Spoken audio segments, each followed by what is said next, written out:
Hello, everyone. I hope you had a great meal and you're ready to listen to something about Mitogen for Ansible. I want to ask you a simple question. I hope most of you have heard about Ansible, but how many of you are using Ansible? Okay. And of you who are using Ansible, how many of you have problems with Ansible speed? Okay, mostly.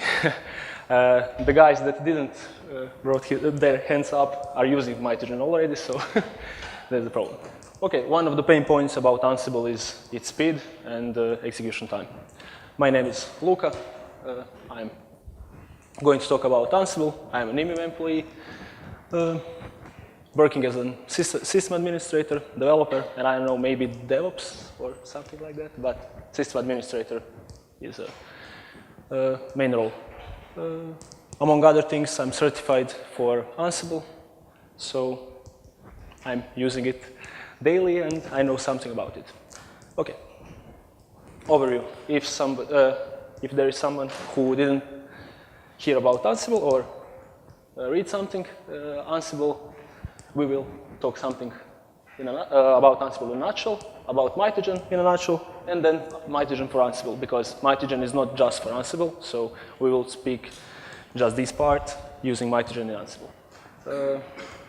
Hopefully, demo will work, so I will show you real-life usage and some questions at the end. Ansible in a nutshell. As they like to say, Ansible is the simplest way to automate apps and IT infrastructure. Why simplest? Because other solutions are mostly based on agents. Ansible is not based on agents, it's agentless. That's one of the interesting things about it. Second thing, it's written in YAML. Its playbooks is written in YAML, and it's easy to write it, it's easy to read it, and it's self-documenting. So when you write some playbook to run some tasks, the playbook that you just wrote is self-documenting, so that works in practice if somebody is not expert in Python and then uses Python structures and everything else inside of playbooks. But all in all, it's simple. Why?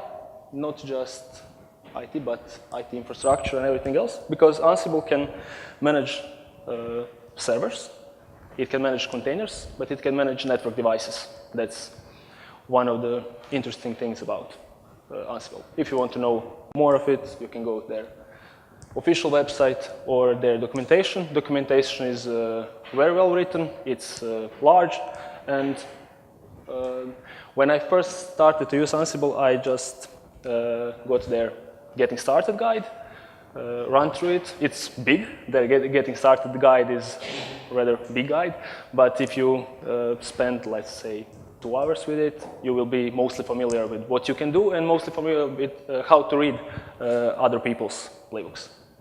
Okay, but enough about Ansible. Mitogen. As they want to say, Mitogen is a Python library for writing distributed self-replicating programs. More about that you can read on their official documentation.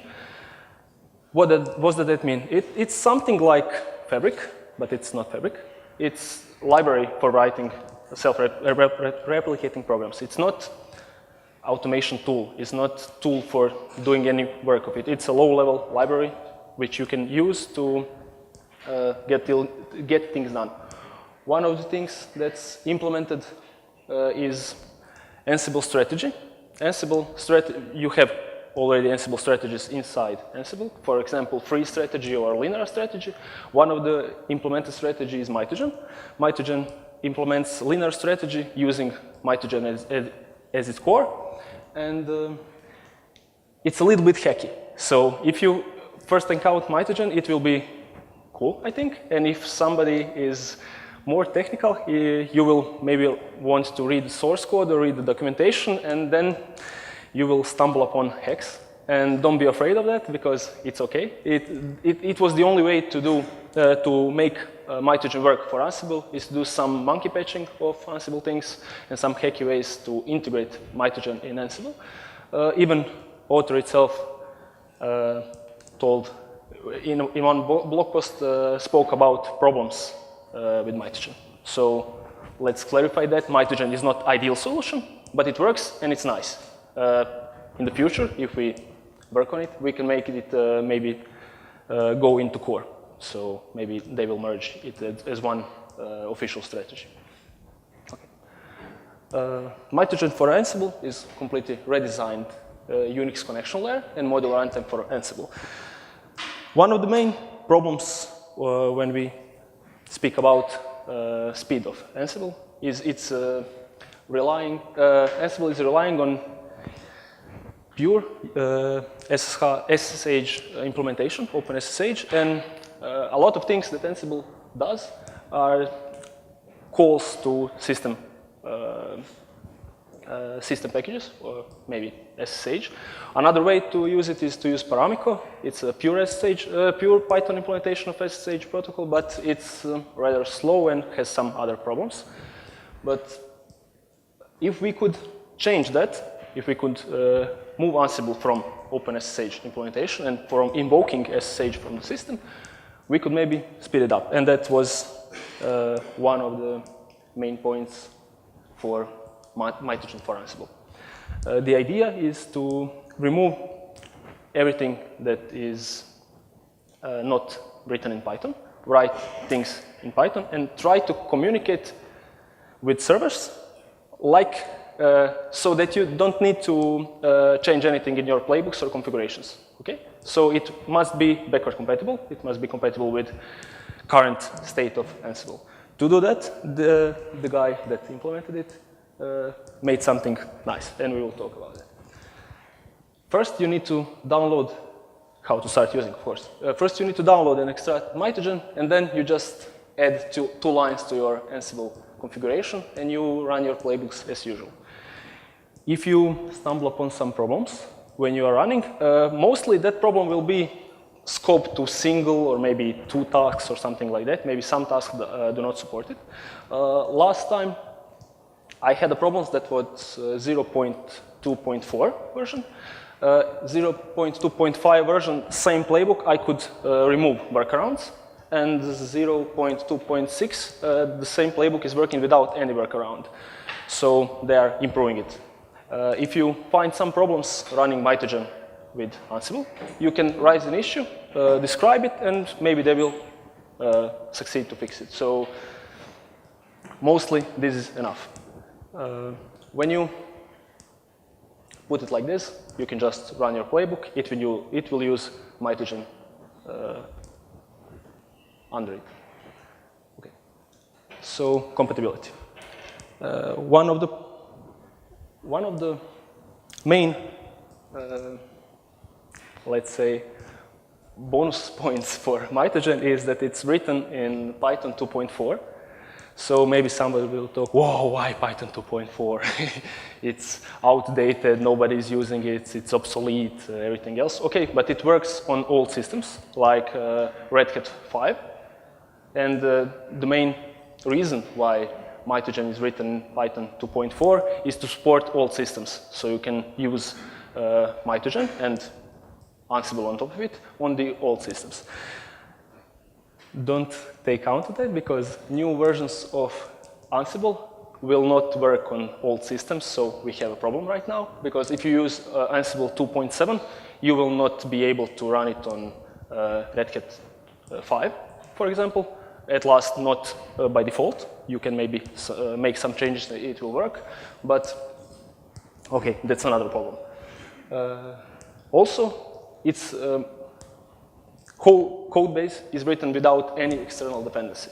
So everything about Mitogen is written using standard library from Python and everything that's available in Python 2.4. When you write things in Python 2.4 and use only the things that are available in standard library, there is a chance that it will work in newer versions. So Mitogen is also working on newer versions. It's working on any possible combination of 2 point something or 3 point something. It's not automatically tested, so maybe there will be some corner case or something like that, but it should work. Automatic tests are running on 2.4, 2.6, 2.7, and 3.6, and it's working. I personally tried it on 2.6, 2.7, and 3.6, 3.7 also, and it's working, so I didn't have any other problems. If somebody is interested in these things, go to their documentation and just try to read everything that's implemented in Mitogen. And I think you will have one wow effect, because they have event loop system, so they have asynchronous Python inside Python 2.4, so that's impressive. Some of the main problems that people will talk about or write about, or you will find issues, is threading, because it's it's written to use threads, and it was a mistake, as the author says, but in the future they will remove threads, so it will be even better. Okay, and now the main point, the main things that you want to know about this. Performance improvements that you are getting when using Mitogen without any changes to target hosts. You don't need to do anything specifically on target hosts nor on your controller, except that 2 lines in your configuration and downloaded tar. You can expect about 1.25 to 7 times speed up. That statement from their documentation, and I can mostly say that these 7 times can be achieved, and you can see that. So it's not marketing, it's not fake, it's not like one case and we are speedy and wow. No, it's okay. You can really get nice speed up. But maybe the biggest difference that you will see on controller will be CPU reduction, about 2 times CPU reduction on a controller machine. If anybody tried to run Ansible to control more than, let's say, 20 or more hosts at the same time, you will get really high CPU usage. So controller needs to have, okay, a lot of RAM, that's okay, but you will need to have really good CPU to run parallel execution of Ansible. And when you are using Mitogen, about 2 times lower CPU usage. Performance improvements are depending on some things, of course. You can't put Mitogen under the Ansible and say, okay, Ansible will now execute its tasks faster. No, modules that are executed on the hosts, on target hosts, are executed as before. So when they are when they are working on some useful work, for example, you are creating some users, and that takes some time, of course, to invoke user-add or any other command on target host. It takes some time. That's not changed. It's not changed. It's the same as before. But what is speed up then? You are getting lower network transmissions. You are reducing round trip times and a few other things. Modules that are executed, of course, they need to do something. And if you have a bad connection or something like that, Mitogen cannot help you. It cannot greatly help you with that. It can help in some cases, and I will show that later. How is it achieved?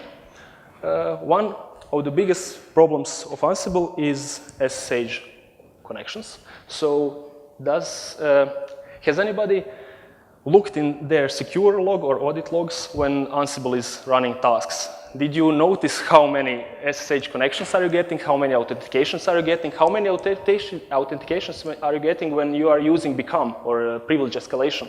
Every privilege escalation, every new connection, everything is a new connection, of course. First thing to do when you have that problem, more than one connection per target, you are using multiplexing. Okay, you are using something like master multiplexing of SSH, so you're using some socket, and that's the first thing that you will do. But still, you have the same problem, because Ansible, when it executes, first thing to do is to bundle that Python model that you are trying to execute on another host. After that, you are SSHing to detect user's home directory.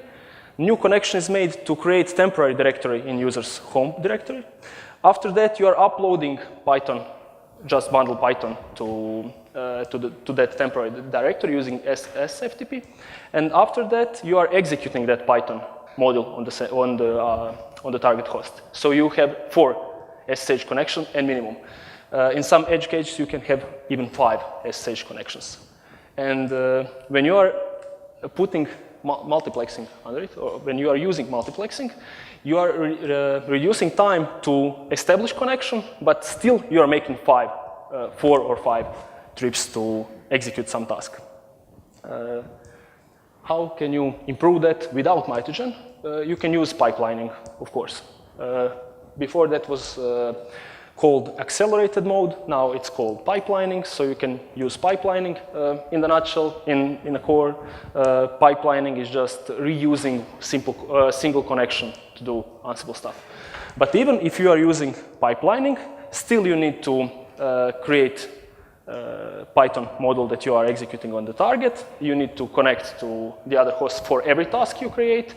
Then you bring up the Python interpreter and put all the things you need, for example, model, to its standard input, so that Python can execute anything that comes to its standard input. But when you do that, it's, of course, you now have one SSH connection compared to 4, but 1 for every task. Okay? So if you have, like, let's say 10 tasks, that's 10 connections. But if one task has a loop inside of it for, let's say, 100 items, that's 100 connections, and etc., etc. So you are getting a lot of SSH connections.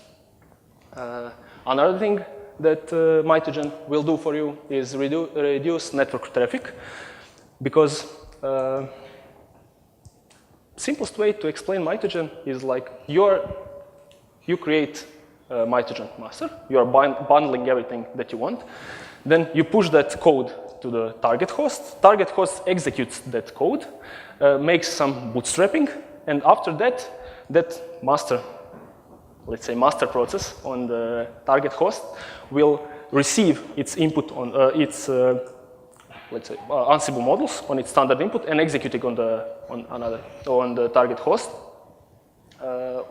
One of the things that makes it so speedy compared to pipelining, because pipelining is doing mostly the same thing, it will not spawn a new connection per task, it will not spawn a new Python interpreter per task, it will spawn one Python interpreter for whole playbook, and only time that you need more interpreters if you are using privilege escalation, then you will get one more interpreter on the other side. So you have 2 interpreters. But everything that needs to be done as escalated user, you will send it to escalated interpreter, and everything that needs to be done as a regular user, you will send it to regular interpreter. So that will be handled by Mitogen, so you don't need to do anything about that. Another thing is caching. Everything that's sent to Mitogen on the other side is cached within RAM. So one of the cool things is Mitogen does not use file system. Everything is in RAM. But in case of Ansible, you need to use file system because Ansible is relying on some temporary files. So Mitogen will create the smallest set possible of the temporary files that Ansible does not break, so Ansible can run.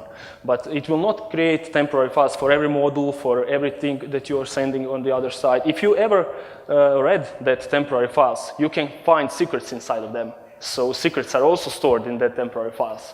So when you are putting the temporary file on the system as a regular user and then escalating privileges, there can be some vulnerability that you can use to maybe read that secret files or secrets in the temporary files and etc. So you are also improving security. Simplest, the easy way how to show you the speed of Mitogen is to show some benchmarks.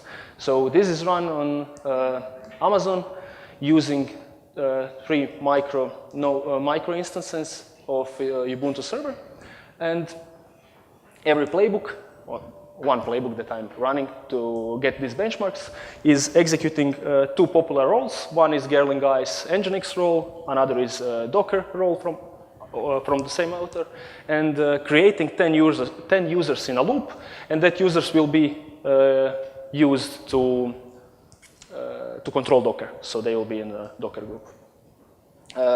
Why didn't I make bigger playbook? Because there is no reason to make such big playbooks, because Ansible is faster when you are using pipelining, but it's even faster when you are using Mitogen. And if you create a special case when Mitogen is really fast, it's not fair comparison, okay? When you create a playbook that's running a lot of small tasks and a lot of loops, I will just show that Mitogen is really, really, really fast, and that's not my point. My point is that if you even if you run a simple playbook that's running 2 roles and creating 10 users, you can get a speed up. From this graph, you can also see that when you are connecting to something that's near you, that travel time through a network is not long, you will not get that much of a speed up. Okay, it's a speed up, of course, but if you are connecting to something farther away from you, for example, region in the North Carolina, you will have a bigger ping, and then you can see the difference because default Ansible is executing a lot of SSH connections, and it takes time. Pipelining is also executing SSH connection per task, so you again lose some time because of round trips through a network. And Mitogen is faster because Mitogen just needs to send useful stuff to target hosts. So you can even see some improvements because of a network. Okay. These numbers, this is seconds. Okay, so there's a number of seconds required to run the tasks, and I ran the playbook 3 times, so this is average result of 3 runs. So it's not like the best case scenario or something like that. And every run was within a few seconds, so it's reliable test. Why did I write first run? Because it's initial run when the server is fresh. So you are doing something really on the server, okay? You are changing some things. And another thing that I can show you is second run, idempotent run. You are running again, same playbook again against the target hosts. So you are using, you are not changing anything to the target host. Even then, you have great differences. Okay. I can show you that.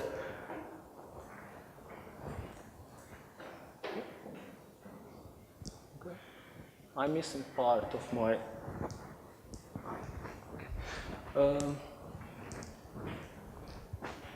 This is the directory that you are extracting from Mitogen, and inside these configurations, I have different things like Ansible default or pipelining or Mitogen. Okay.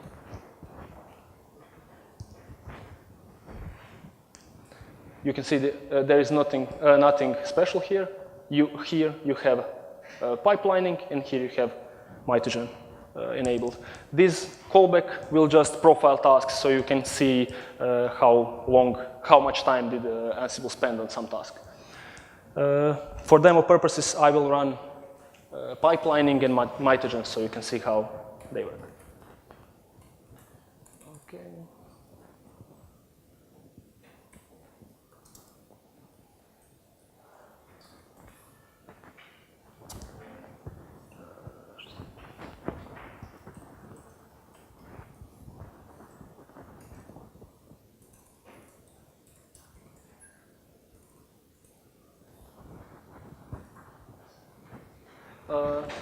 Okay, I'm limiting my run to some hosts. I can show you the inventory. That's hosts on AVS.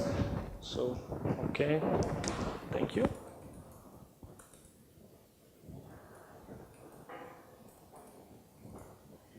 What?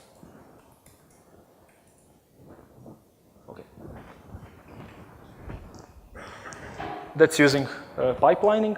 So I will not show you how the default configuration of Ansible is working because it's rather slow, and most of the people who are using Ansible is using pipelining.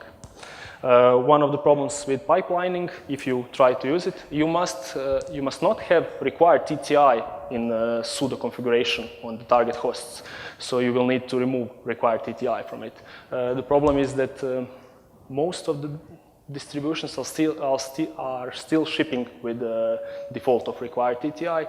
There were some attempts to address that, but then some other issues have arisen, so they reverted the patch. So if you find a merge request and a pull request that's merged, that's fixing required TTI, it's reverted later. So you still need to remove required TTI from sudo configuration.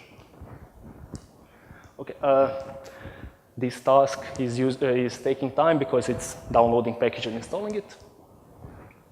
And the other tasks are mostly small, fast tasks where Mitogen is showing its speed.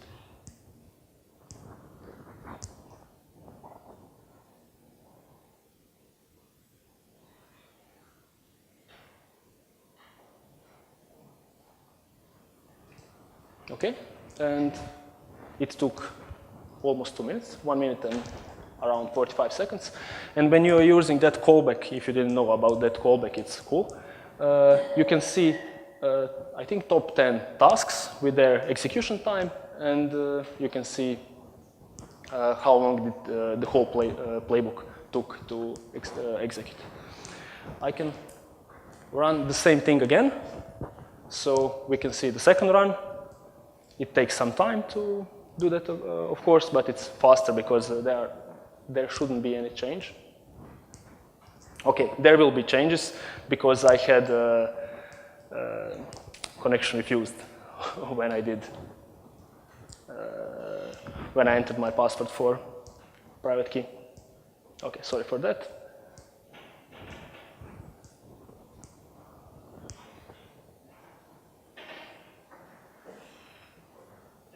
Yeah, it's not fair test right now, but okay. The problem with live demos.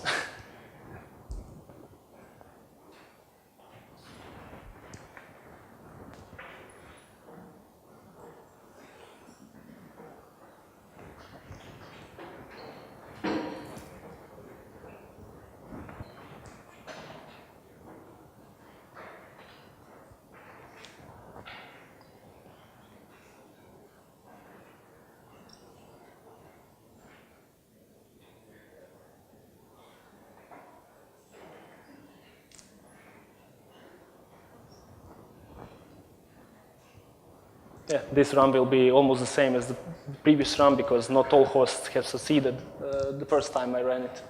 So.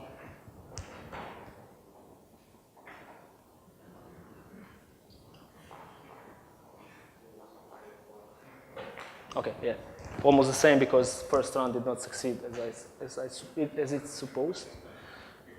But now I can show you Mitogen.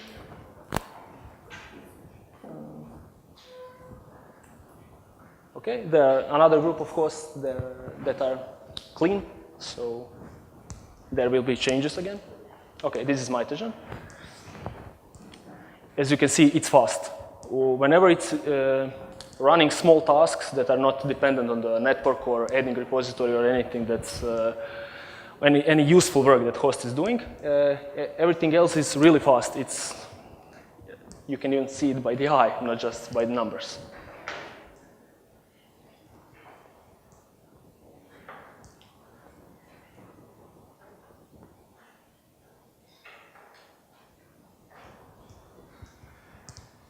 Yeah, this takes time.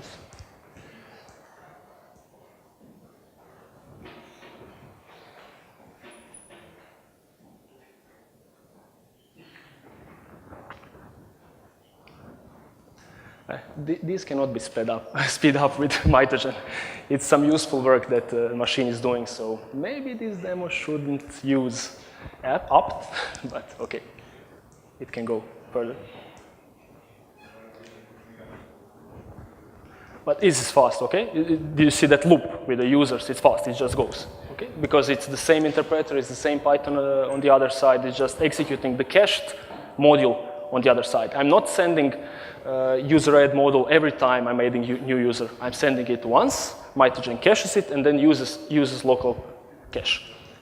Of course, it can invalidate cache if we have problems. The speed up is not that not speed. If I can just finish, or okay. The speed up, because this task is running for some longer time, but let's see if I can find. Okay, you see around almost 13 seconds, 9, 8, 5, and if you are, see this, 8, 7, 4, and everything else. I mean, if we did a comparison of how long did Ansible run the tasks, you will see that Mitogen is faster. The longest task is this one because it's installing Docker, so it needs to pull packages and everything else. I'm not going to run the second test, so you can ask me anything if you want. Okay. The second test will just be in the potent test, and it will be faster, of course. So, thank you. I hope it was interesting, and I want you to ask me some questions if you have, and if we have time for a question or two. If we don't have time, I will be outside, so you can ask me later.